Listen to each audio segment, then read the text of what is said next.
Hi everyone, just wait another couple minutes to get this going. Seems that the Hangouts chat is down.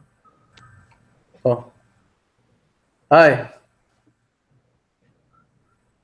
There we go. So Yossi, I think that the link that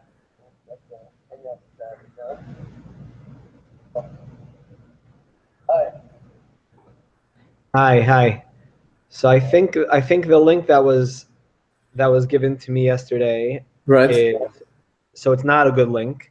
So in the future, well, I guess we'll generate the link maybe a little bit later because the link that you just gave me now, which works, wasn't the same as the one before. So I just reposted the one that works now. Okay, great.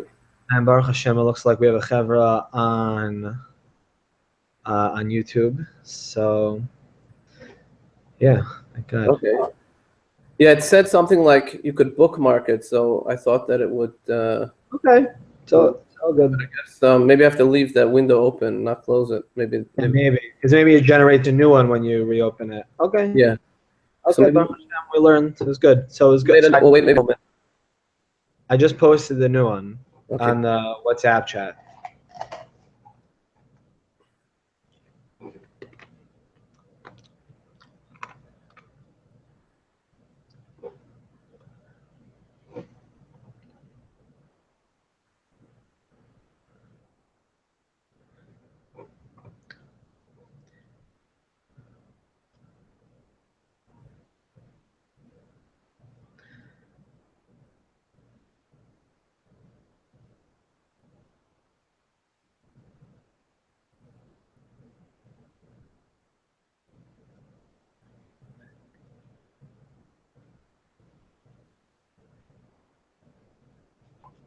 Okay.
Okay.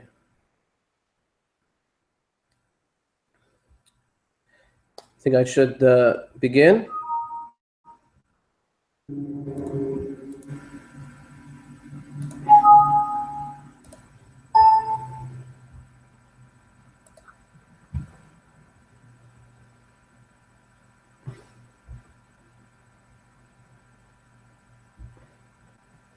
I'm going to start, I guess. There we go. I got 6 up here, so I'm assuming that people are able to log in. We've got 2 chats. We have a YouTube chat. It's separate than the Google Hangouts chat. So I'll try to keep my eye on both of those. Okay. And I guess we'll begin. Okay. Welcome back. This is class number 2 for, for Likutey Moharan. Oops. Shut everything down here.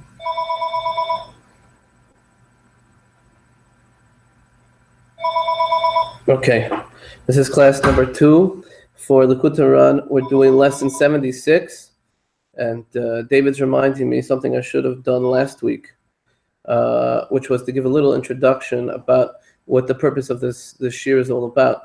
So basically, the purpose of the shir is that, first of all, there are many people that travel to Uman every single year. We've got about 60,000 people now going to Uman for Rosh Hashanah. And many of those people, they want to learn Rabbi Nachman's Svarim. Of course, Likutey Moharan is the masterwork of Rabbi Nachman, but it's a very difficult sefer. And to really get the most out of going to Uman, or even someone that's not going to Uman, but they're interested in Breslov, to really get the most out of Breslov, you have to really learn the Svarim, and especially Likutey Moharan. There's no other sefer like it. It gives you the das of Rabbi Nachman, really explains what the purpose of Rabbi Nachman's teachings were all about. But there are many challenges. It's a difficult sefer, especially if you don't have experience with someone who's learned it for a while, someone who's heard a lot of shiurim and things like that. So we formed this shir for the purpose of trying to start with some various lessons, what we call Toros in Breslov, and going through them together as a small group, where we will basically learn how to be able to learn the sefer and understand it and apply it. That's really what the purpose is, and I invite everyone to either chat with questions or email me or ask if you've got the Google Hangouts and you can talk on it. The purpose is just to get a small group of people together that are interested in studying the sefer together. And I will tell you that in my own personal life, and this is an experience many people have shared with me, there is nothing as life-changing in the entire world as learning Likutey Moharan. It's a sefer that will completely change the way you look at every aspect of your life. And not once or twice, but every time you learn a different Torah in Likutey Moharan and you're able to apply it, which is the purpose of what we're doing. We want to learn how to learn this, not just as an intellectual activity, but in a way that we can really apply it to everyday life. And that's going to be for the most part, the part which is Likutey Halachos, which is an incredible work unto itself. But anyone that's able to do this and figure out, how to really apply this to their life, it completely changes your life so that every single thing has meaning that you experience, and every day is like a whole different world. Rabbi Nachman explains that HaKadosh Baruch Hu, when he created this world, right, we know he does it continually, and every single day is a completely different day that never has been and never will be again. So if someone misses the lessons of a day, they missed out something eternally. They'll never have that opportunity again. There's so much purpose, so much meaning in every single day. But we as regular human beings, regular simple people, we have a hard time experiencing that. We don't necessarily have the tools. We go about our lives. We have to go to work. We have all kinds of different obligations that we need to do. And it's very difficult for us to be grounded enough to appreciate all of the deep messages that are really in everything we experience. But there's something which Rabbi Nachman recommended, which is called Gain met the Torah, which means to go with the Torah. And that was what he recommended, taking one lesson for a set amount of time and studying that lesson. And then one of the practices that Breslov Chassidim do most often, which is to make a tefillah out of that Torah as well, to daven about it, make different tefillahs based on that Torah, which is really the Likutey tefillahs, which we're going to talk about next week. That's something else. But to make a tefillah, to daven from everything you've learned, and to go, and speak to Kadosh Baruch Hu in your own words about all the lessons you've learned, and what you're able to do with the help of the tzaddik and the Ruach HaKodesh that's in the sefer, and all of the advice that's in the sefer, what you're able to do after a while is start to really see how this Torah is speaking to you in such a way that every experience you have throughout the day somehow relates to what you're learning, and it gives you an entirely new perspective, so that your whole life is really a connection to HaKadosh Baruch Hu, and a learning and growing experience. Everything is much more meaningful, and it's really a life-changing experience to go for a while, a couple months, something like that, with a lesson, and continually look to apply that to your life. So that's what we're going to try to do together. I probably should have given that explanation last week, but it's never too late. So that's a little intro for this week. That being said, what I'd like to do is review outside a little bit the various concepts we spoke about. last week, and then I would like to finish off the rest of the lesson inside. Hopefully, in the WhatsApp, you have the link to the lesson, so you can chazer it, you can review it on your own, which would be very, very helpful. And what we're attempting to do in these first couple of classes is just to cover the basic text of the lesson, to become familiar with the concepts and the construct of the lesson. And once we have that down pat, what we'll do next week is go into the tefillah. Reb Nosson wrote, like we said, we're supposed to make Torah into tefillah.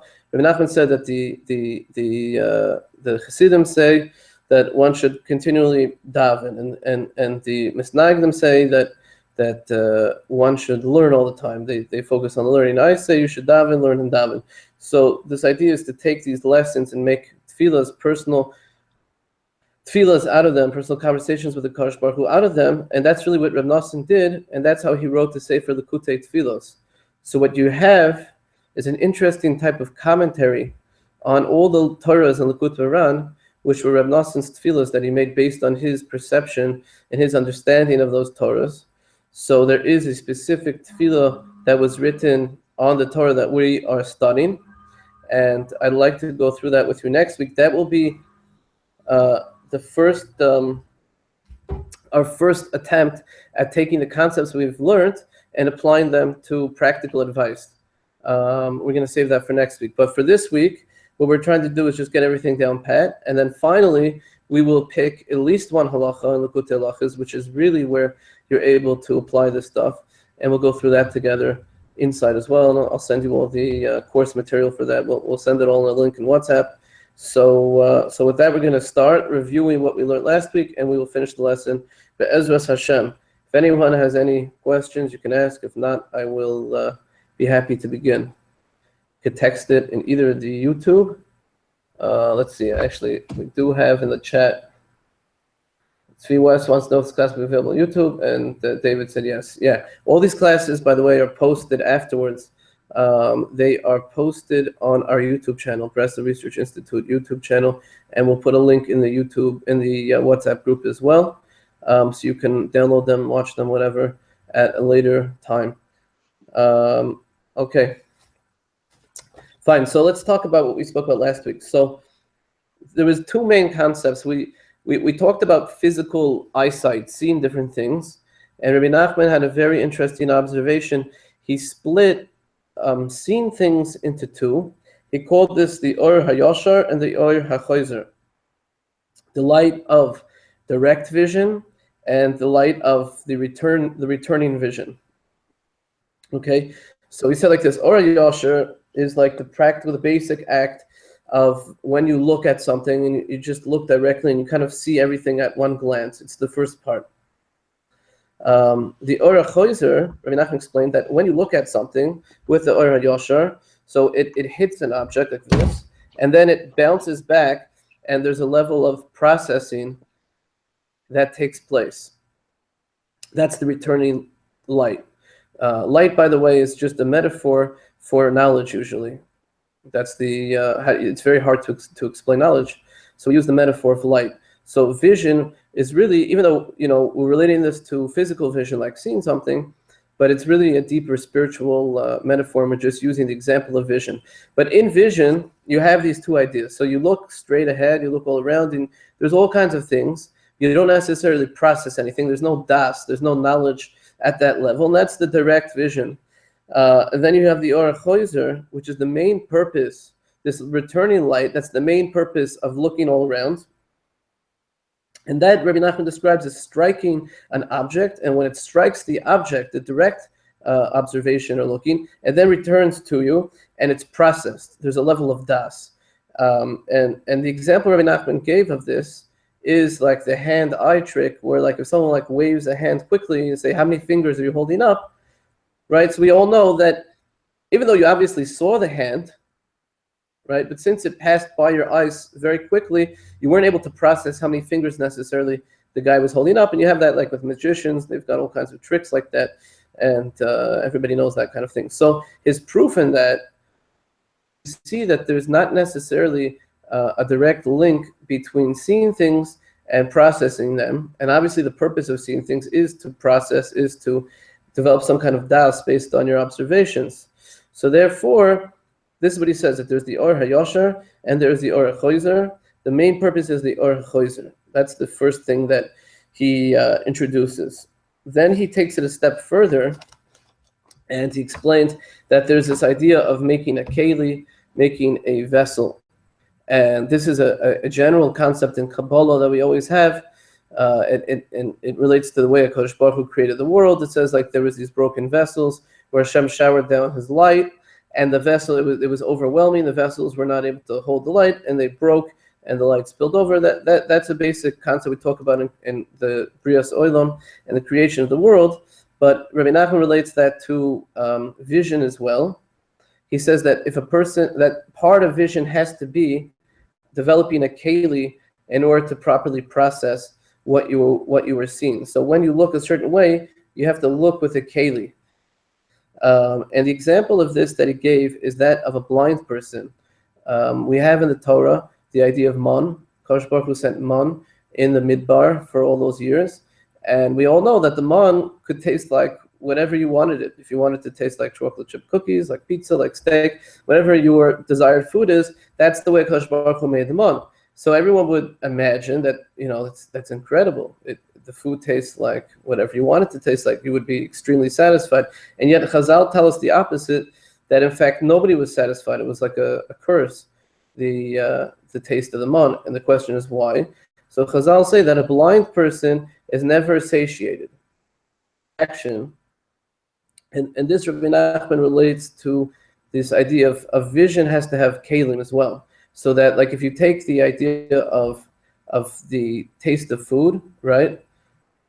One was able to taste like anything. So that's like the Or HaYashar. We're able to like look everywhere and see everything, right? But if you can't actually, if you're blind and you can't actually see what you're eating, so you now have like all this light without any vessels to contain it, and therefore you're never satiated. And Rabbi Nachman relates this, a lot of times we use the word nefesh, we use it also in the physical sense that like when one eats, it satisfies his nefesh. So in that example, Rabbi Nachman explained that the nefesh was not satiated with the man, because the vision didn't have the kalim. There was no vision, so you couldn't have any kalim to properly process what you were eating, and therefore the nefesh didn't have any satiation. So that's the example in the physical sense. Then what Rabbi Nachman went on and explained was an example in a spiritual sense, which was the idea of betachin. And the idea of betachin, he said, is again, there's bounty, there's bracha that's always coming down. Kadosh Baruch Hu is continually sending down his bracha, and it's really everywhere. Now we would become overwhelmed with that bracha, okay?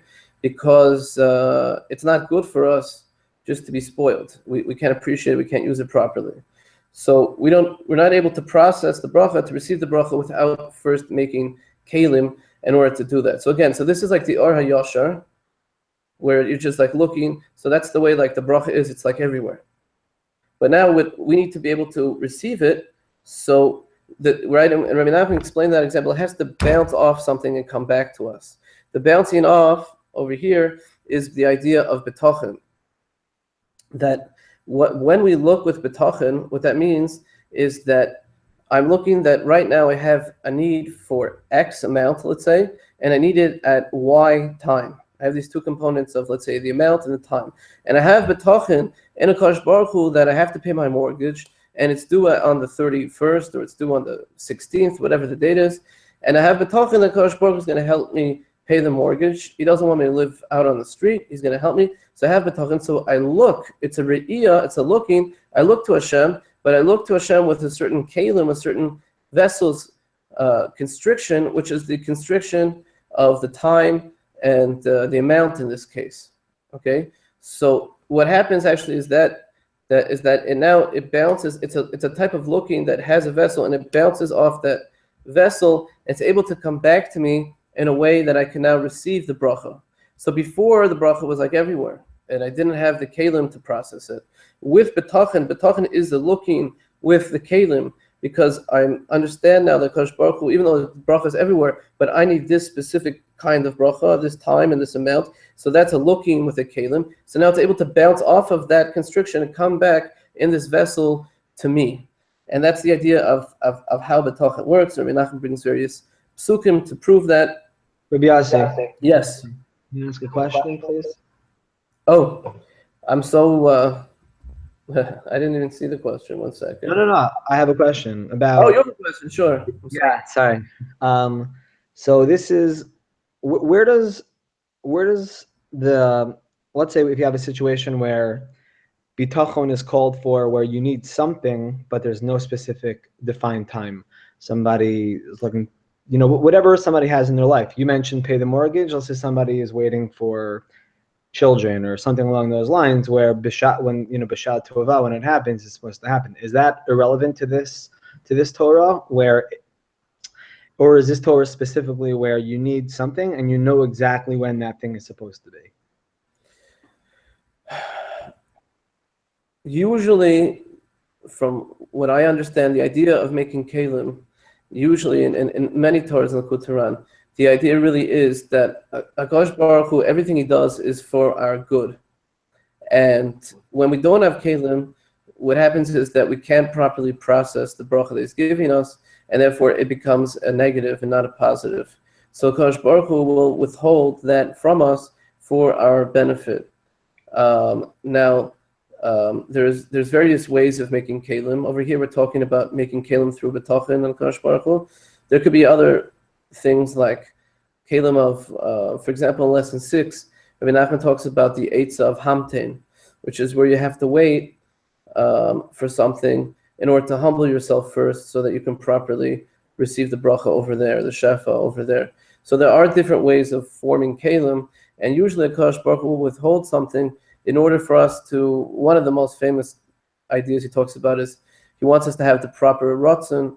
We have to properly desire the thing so that we can appreciate it when we get it. But there's various ways we have of forging these kalim.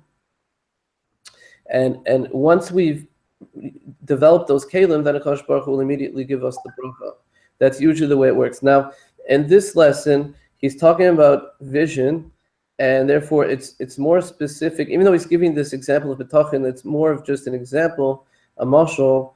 But what he's really trying to get at is being able to have a vision of ruchnius, where Reb Nosson, the Tefillah will relate it a lot to davening, where you're able to converse with Hashem easily and really build up a relationship, or learning, where you open something up and it right away talks to you and you understand it, or you experience a Kodesh Baruch Hu in your life. It's more ideas of spiritual vision, of like seeing Hashem through your Tefillah and through your learning, than about like a specific Yeshua that you're trying to get to in this lesson. It's like the same way you see your friends, the Havdil. We're talking about seeing a Kodesh Baruch Hu when you're learning and you're davening in different spiritual matters. That's really the type of spiritual vision he's going to relate it to. So these are all just examples of helping us understand that concept. But in general, the kalim, as soon as you form the kalim, through the various eitzes that he gives, you'll get the bracha afterwards, because he only withheld it so that you could properly appreciate it and utilize it. HaKadosh Baruch Hu never does things just because he wants to punish us, because there's some kind of cold system of punishment. There's always a deeper level, even in the punishment, where it's for our good also, so that it could turn into bracha. The punishment itself can always turn into bracha. It always works that way. Is that good? Yeah. Mm-hmm. Okay.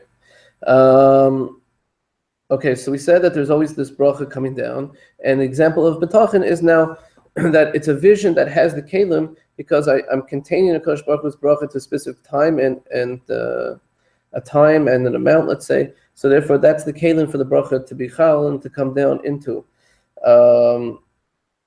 Okay, and I believe that is more or less where we got up to. So in all these examples, where these, again, this is just like the basic construct of the lesson, and we will be able to apply these to very specific pieces of advice as we go through the Likutey Halachos and Likutey Tefillah. we'll be able to apply these to very specific pieces of advice, and you'll find that you'll really understand these concepts. So now he goes to the actual thing. I think I read this quickly last week, but he goes to the actual part that he's trying to get to, which is the idea of the spiritual vision. All of this until now was just to get us to this point. So he says, this is the reason why we need tzaddikim and why we need to forge relationships with tzaddikim. There's an idea of my soul is thirsty. Remember, just as a point of reference, before he talked about, in his example, he talked about the food, like actual food, being like a nourishment to the soul, and the physical sense that like a person can't do anything if they haven't eaten. They're just like wasted. So there's a spiritual idea of the same thing, which is my soul's thirsty and I can't operate, I can't do anything. When a person is in touch with their soul, then they actually have this feeling the same way they would have it with food. Rabbi Nachman actually says in a different lesson that I forgot the exact wording, but basically the soul of a yid is like so on fire that it's ein sof. There's no end to the flame and the fire. It's like a raging fire, an eternal fire, the soul of the nefesh of every single yid. That's the, we just are not so in touch with it, but really when you start to peel away the layers and you become in touch with your nefesh, you see that it's mamash, a raging fire, and if you don't satiate the nefesh, it can literally be dangerous for a person. That's if a person is in touch with it. And in fact, a lot of the reasons why we turn to alternative things that have nothing to do with ruchnis is because we have this need that doesn't get addressed, so we look for other ways of satisfying it, which of course don't work properly. But so he says there's the idea of tzamanashi, my nefesh is mamash thirsty, as if a person was very, very thirsty. They'll drink even polluted, even dirty waters, right? Person is going around, they need water, they're gonna pass out because they don't get a drink. They'll drink whatever you give them. It actually works exactly the same way in ruchnis. There are people that are always walking around thirsty. And they're doing the right thing. They're learning and they're serving HaKadosh Baruch Hu constantly. But they're still in this tzemoin, still in this thirst. The natural way we're built spiritually is that we constantly desire to serve HaKadosh Baruch Hu. The issue with tzemoin, with this thirst, is that there's no time element, like when things should be done. Everything is just like ADD. And also, there's no seichel. Person's not using their intellect to figure out what and when and that type of thing. The Gemara says that sometimes actually not learning is the way that the Torah in the long run is able to have a kiyum, is able to be established further. We say sometimes that it's a time to do for Hashem. You have to actually break the Torah. So sometimes we're actually breaking the Torah actually makes the Torah have a kiyum. So this is the idea of why we need tzaddikim. You say, why can't you do it on your own? Just do it. You figure it out. You can do it on your own, right? You could learn how to do everything. People are very intelligent. But one of the issues that we have is because we're so thirsty and we're going around. Just imagine a person who hasn't had a drink in a couple of days. Whatever water they find, they're just going to run at that water, no matter whatever the quality is. They're just going to drink it. So too in ruchnis, it works the same way, that we need the tzaddikim because we are not in a state where we can figure this out. We're just thirsty. We'll take whatever we have. The tzaddikim know how to teach us how to drink the proper spiritual waters. And they do this through teaching us how to make boundaries and time boundaries, so that we don't run around thirsty. Menachem ties this into the pasuk. It says, "My soul thirsts for Hashem, the living God." This idea of thirst. When will I come? When will I come to this ruchnis, to HaKadosh Baruch Hu, to the connection with HaKadosh Baruch Hu, so that I'll be satiated and I won't be walking around thirsty, and I will merit to see the face of HaKadosh Baruch Hu. It's specifically this idea of vision, of seeing the face of Hashem. I want that the way I serve HaKadosh Baruch Hu is in the way of Re'iyah. Like we said before, the same way I physically see somebody and or I have a friend or a spouse or whoever it is, and I'm able to look at them and experience something in that way, so too I want to be able to do that in Ruchnis. I want to have these spiritual eyes where I could see HaKadosh Baruch Hu, so to speak. And the way to do this is the scene that we spoke about before, which has the kalim in it. It has to be a scene that has kalim, so that the Or HaYashar could hit those things, and then have Or Chozer, we're able to process what we see. And not the Tzamoyin is most likely just the Or HaYashar. It's where I'm really, really thirsty, right? I take the water that you give me, any type of water, I'll drink it, it doesn't matter, right? But then I can't process it, I can't digest it properly because it's dirty water. So we have to have the Or HaChozer, and the Tzaddikim, they teach us how to make the Kalim so that we use our spiritual eyesight where we see spiritual things, we use it in a way where we can then, it comes back to us in a way of das, and we can incorporate what we visualize. And then we are no longer thirsty, we're satisfied. And that goes into the next paragraph, which is therefore, since we have this nefesh, and the nefesh is burning for Kodesh Baruch Hu, it wants Kodesh Baruch Hu, it's thirsty, it needs to drink, right? Every single day, in order to satisfy that nefesh, we have to have hischadshus hamoichin. We have to renew our intellect in a spiritual way, right? The same way people, let's say, they read the newspaper every day, they want to read the news. They want to read something new. They want to see some kind of, they've got, they don't want life to be boring, and they're looking for new things all the time, right? Even in an intellectual sense. So too, there's this spiritual intellect that our nefesh desires and these spiritual perceptions, and we need to have those, we need to regenerate those every single day to have new types of hischadshus hamoichin, new types of ruchnis, that intellectual ruchnis. K'masher Kosov, like it says, Chadash al-Mekarim, says that HaKadosh Baruch Hu, every single day he renews the world, he creates the world over again. Rabbi Menasechot says, which means, Rabbi Nachman's understanding is that when it says that Hashem renews the world, it doesn't only mean in the physical sense, but it means in the spiritual sense as well, so that there's all kinds of new perceptions of HaKadosh Baruch Hu that we're able to receive every single day, and that satisfies the nefesh. We see in davening, every single day he renews in his goodness the entire creation. So again, it's the purpose of the physical creation was to teach us things in regards to the spiritual creation, and therefore when HaKadosh Baruch Hu, he wouldn't keep on doing this over and over again, just for fun, just as an act, a futile kind of act. What it means that he keeps on recreating the world is he recreates it differently every single day.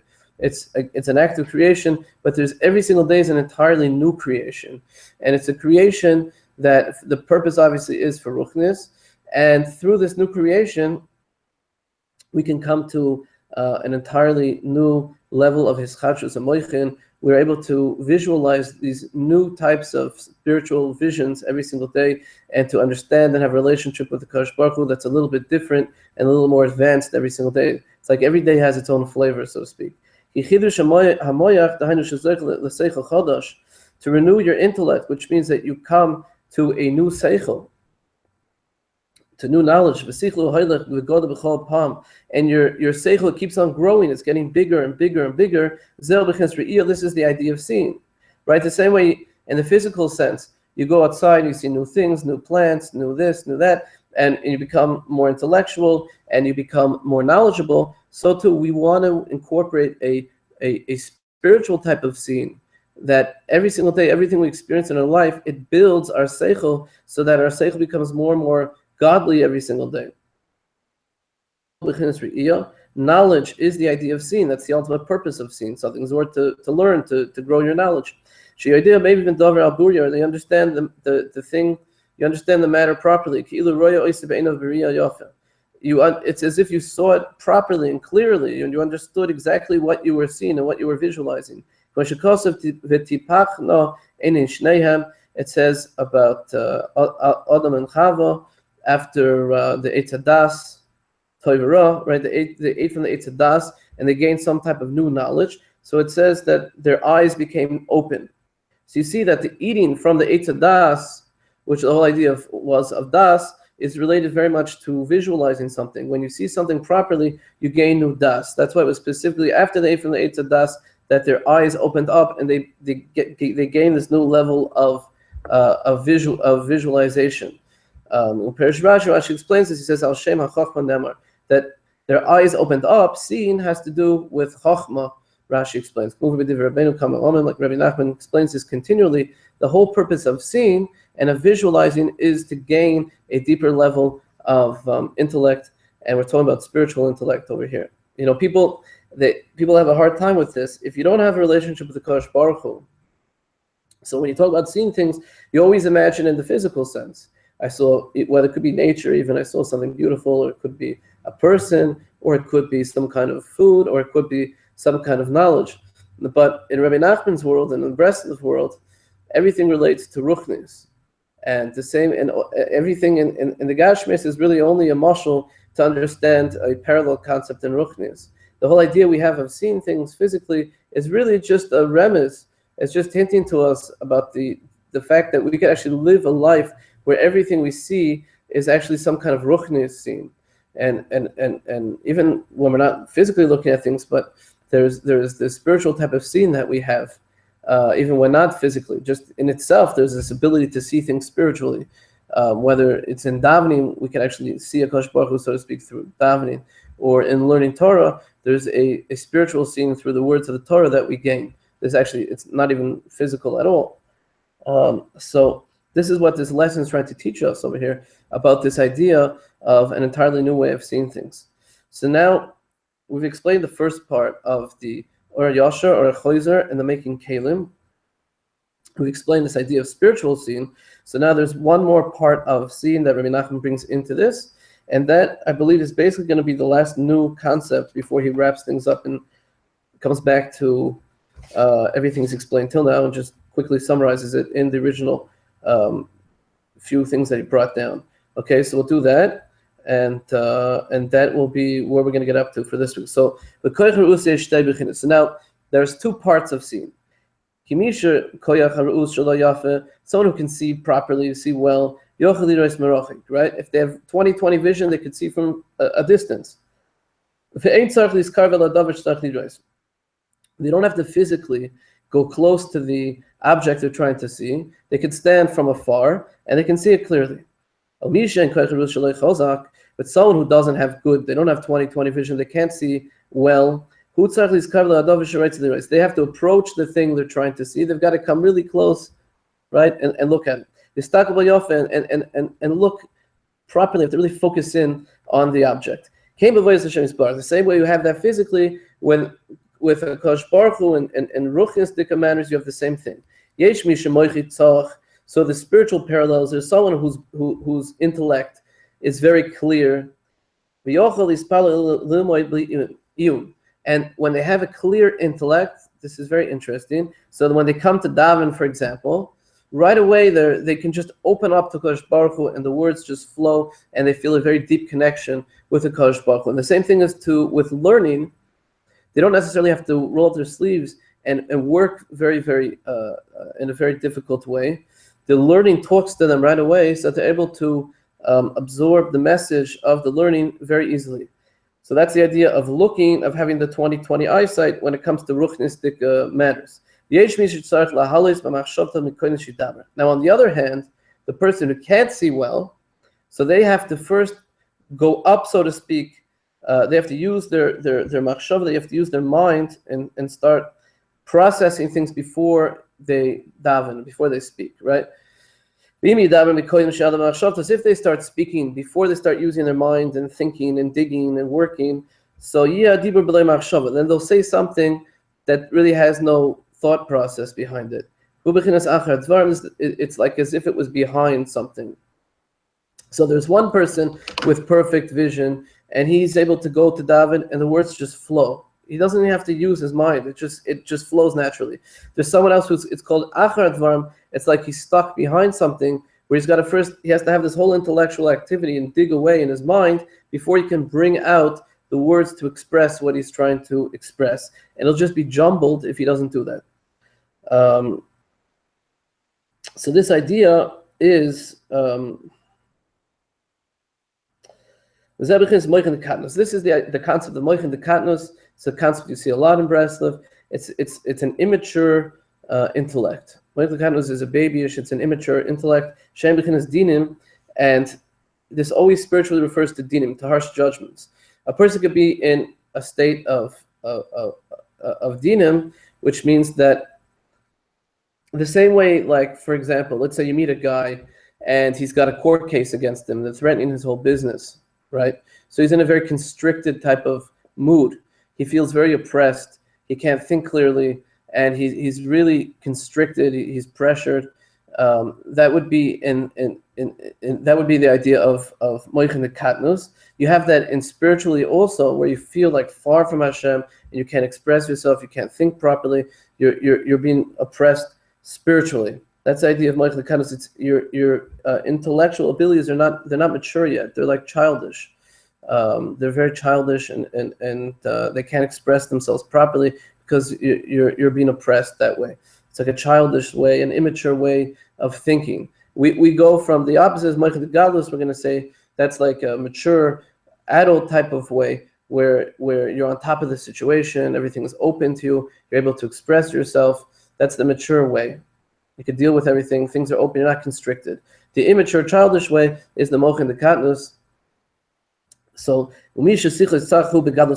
one whose intellect is clear, they're on top of the situation. They're mature. They're confident. They can just express themselves. They're open. That's moichin dekatnos.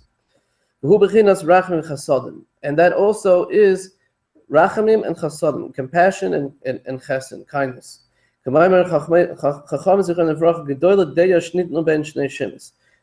Chachamim say that great is knowledge, that it was given between the two names of Hashem. Shenemar ki kel deus Hashem.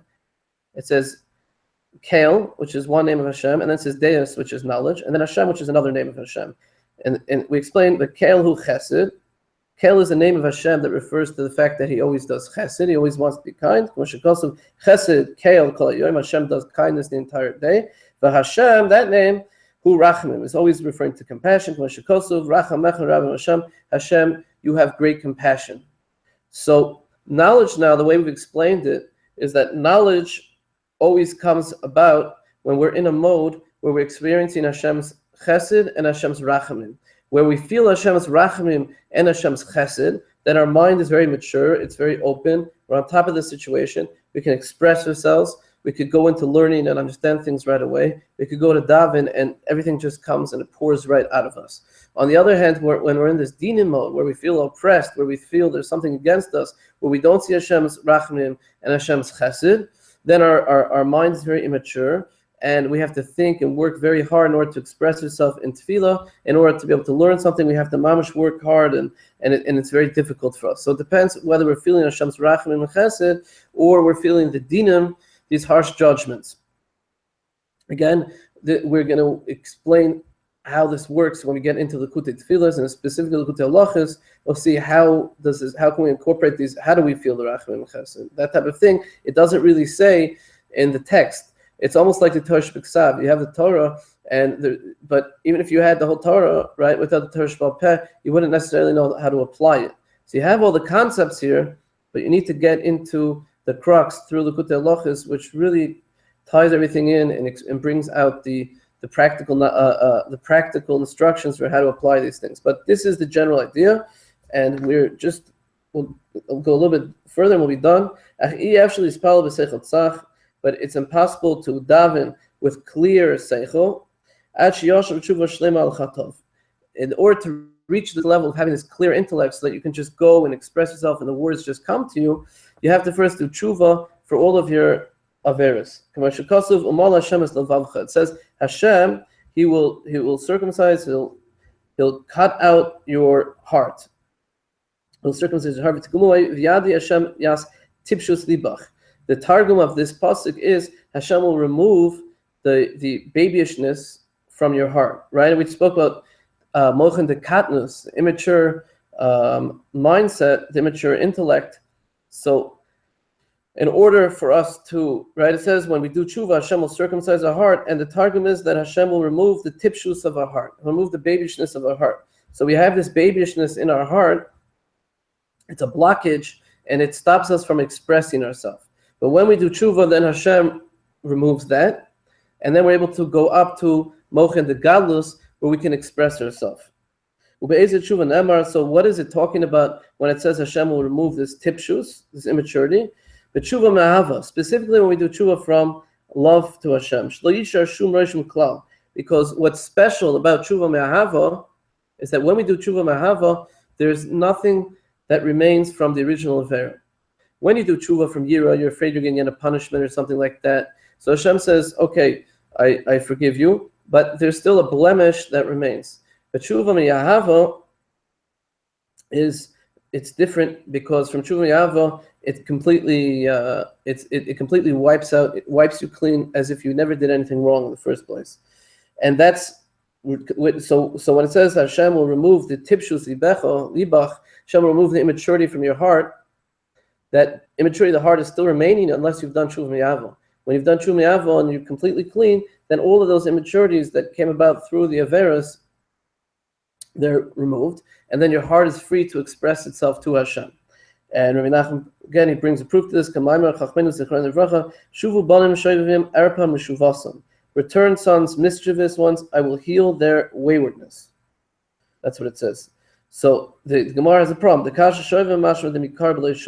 it says return sons, mischievous ones, it sounds like if they return, they were just mischievous and they were like immature, and I'll forgive them. But then, if and I'll heal, when Hashem says I'll heal them, it sounds as even though they did tshuva, I still have to heal them. There's still some kind of wound over there. So that sounds like they haven't returned completely, and they don't have a fresh start. So the Gemara answers, Mishani kan ba'ava kam hira. Here it's from ava. When we do tshuva ava, that's when it's completely wiped out. And here, when you only did it because of fear, that's when you need to be healed still, because there's still something that remains. Just a proof. When you do tshuva from ava, there's nothing left. It's completely clean. Yesh loy seichel tzach. You have clear intellect. Yochel is palabli yun. You're able to daven. The words just they come out of your heart. And specifically, what we were talking about before, every single day when your nefesh needs this new inspiration, you're able to get it without any difficulty. Reb Nosson in Likutey Tefillah says that, like we know, it says about tshuva me'ahava, that when you do tshuva me'ahava, all of your averos become schuyos, right? Even if you did something wrong, it becomes a schus, it becomes mamash a mitzvah. That's the power of tshuva me'ahava. So you see that brought out, in an incredible way. And now, just to summarize what we spoke about, we said Rabbi Nachman always comes back to the original pasuk that he brings, and he shows you how all the concepts that were spoken about are actually alluded to over there. So this is how we will finish the lesson. This is what the pasuk says. And it was after these things. Perish Adam Shutami b'Shavar. So now, a person who's always like equal, he's always even, he's always doing the same thing. He is not able to come to have his chadshus, to renew his intellect.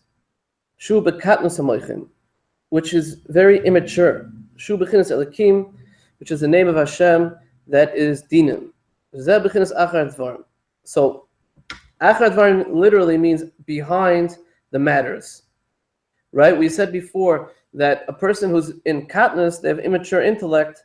In order for them to express something, they have to think very deeply and dig and work. Right? So achar dvarim is referring to you're stuck behind something. You're not, when there's nothing blocking, you can just express yourself, but you're stuck behind something. So a person who doesn't have his chadshus, they're really stuck behind something. Right? They're living the same life day after day. They have the same routine, and they wake up and they go to work and they come home and they're tired and they go to sleep and they're looking forward to their vacation. And a person doesn't have ruchnis type of his chadshus. They're stuck behind something. And this is why we have to have his chadshus, because without that, it's the same thing. It's like someone said about a person, right? When they're in the hospital, if someone gets sick and they're on life supports, they have those machines, EKG or whatever they are, and they go up and down, right? When they're flat, the person is dead. When the machine goes up and down, it means there's life. So a person, everything is always the same. They have no ischachus. They're stuck behind. There's a barrier, there's a wall, they're stuck behind that. Then it says Velikim Niso, and Hashem, literally it's talking about over there, Hashem challenged Avram. Rabbi Nachman over here in a Chassidish way says Hainalanasis Lahara means to pick something up. To pick up as Bechinas Moichin Katnas. You want to elevate, you want to pick up the intellect, which is Bekatnas, which is immature. Shem Bechinas Elikim. How do you merit to do that? How do you get out of being stuck in the Katnas? It's through Avram. Shu Bechinas Ahava. We know Avram is the one. He had the tent. It was open on all four sides. He had Achnas Zorchim. He was always doing Chesed and Ahava. So through Avram, that's how you get out of this mold where you're stuck day in and day out behind something, behind these dinim. You want to break out of it. You do that through the Chesed of Avram. So what is that? That's tshuva mi'ava. When you turn to Hashem through Ahava, Hashem, a person knows Hashem forgives me. He's waiting for me, and the person appreciates that. He does tshuva mi'ava. Zoich le'moichin the godless. So able to break through and gain these moichin the godless, the mature and the great moichin. Shem b'chinas chasodim v'rachamim, and moichin the godless are called chesed and rachamim. You understand that Hashem is with you. Hashem is always kind, and Hashem is always compassionate. You're not thinking anymore about these dinim that are like strangling you.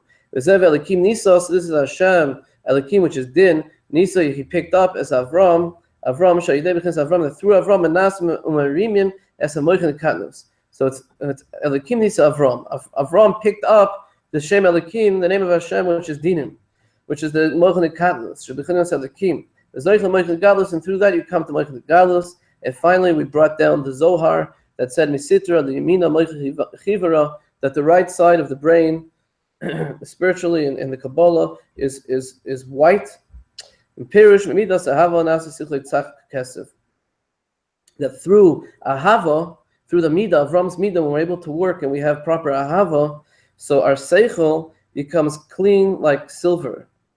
Hado D'chsiv, like it says there, Avram Ahavi, the seed of Avram, my beloved. Ki moicha nikra zera Avram Ahavi. According to Kabbalah, the intellect is always called the seed of Avraham, my beloved. Shemidas Ahava, which is the idea of having the characteristic of Ahava. Shemidas zois ba l'seichel tzach. That through Ahava, that's what the Zohar means. That through Ahava, if a person has zera Avram Ahavi, if a person has of the midah of Avram, which is Ahava, and they're able to clean out their spiritual intellect so that it's clear, and then they can just grasp all the concepts and get right to them.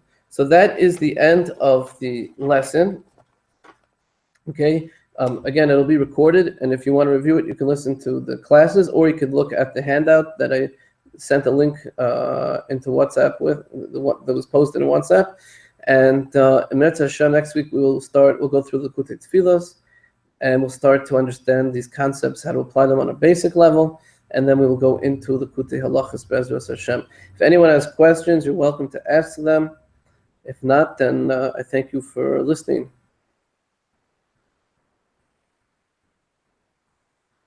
Can you give a review? Absolutely. So basically, I reviewed the first part. So the second part, the ideas over here of the second part are that there's two types of seeing things. We said that there's seeing a person who's a distance seer, a person who has 20/20 vision that can see it clearly, and someone who has challenge vision. Someone who can see clearly, it means that their mind is clear. And therefore, when they go to daven or they go to learn, they're able to right away, they're able to like visualize the Kadosh Baruch Hu, they're able to visualize the ruchnis right away. When they learn something, it speaks to them right away. They don't have to work very hard, and they're able to just to go into things and appreciate them and experience them. Whereas someone who doesn't have proper eyesight, their eyesight is challenged. Okay, they have to have very they have to have a very deep intellectual process. They have to really fight. It's like they're stuck behind some kind of a wall, and they want to go daven. It's very hard, and they have to concentrate just to get out one little bit. So we said, how do you get to that madrega? We're able to do this. We have this clear vision where your mind is clear. We said that comes from tshuva mi'ahava, which is the midah of Avram, because when you can't see clearly, that's called moichin katnus. It's an immature mentality. And the reason it's like that is because you feel this pressure, you feel oppressed, that there's like dinim, there's harsh judgments against you, and Shemayim, because Baruch Hu is against you, and he's far from you, and you've done things wrong, and you can't approach him. So it erects a spiritual barrier so that you can't access the learning and the davening properly. You're like an immature child, so to speak. Your intellect is very immature, like a child doesn't know how to function properly, and everything is very difficult. When you have the midah of Ram, the Ava, and the Chesed, then you have expanding consciousness. You have the Mocha and the Gadlus, and you can just go right to everything. And you have this same way you see in a physical sense, you're able to see in this spiritual sense, and you can go right into everything. So he said, can you give a preview next week? Small taste how this brought down Likutey Halachos on a basic level. Just very briefly, the idea is going to be, what does that mean? What is the midah of Avram, the Chesed, the Ahava? How do we apply that midah? How do we make how do the tzaddikim, how do they teach us how to make these kalim we spoke about at the start of the lesson, so that when we have the Orach Choizer, we can actually, whatever we see spiritually, we can actually incorporate into our lives, and we can build our intellect. We spoke about how every single day you have to have a new ischachus, so that the same way you read a newspaper and you read about the news, your nefesh is thirsty and wants to gain and expand and grow in its knowledge and closest to Hashem and its spiritual intellect. So how do you do that? How do you make the kalim? How do you become a distance seer? How are you able to see from a distance? The tshuva me'ahava, exactly how do you apply Avraham Avinu's midas? All these types of things that we've spoken about, Reb Nosson discusses in Likutey Halachos and in Likutey Tfilas, and now that we have the concepts, it's important to be familiar with them, but now that we have them, now the question is, how do you apply them and how do you gain them? And the beauty of all that is what we're going to start seeing next week in Meretz Hashem. Okay, thank you so much for listening, and I wish everyone a wonderful evening, unless there's any more questions. All right. Looks like it's it. Good night to all. Thank you. Bye-bye.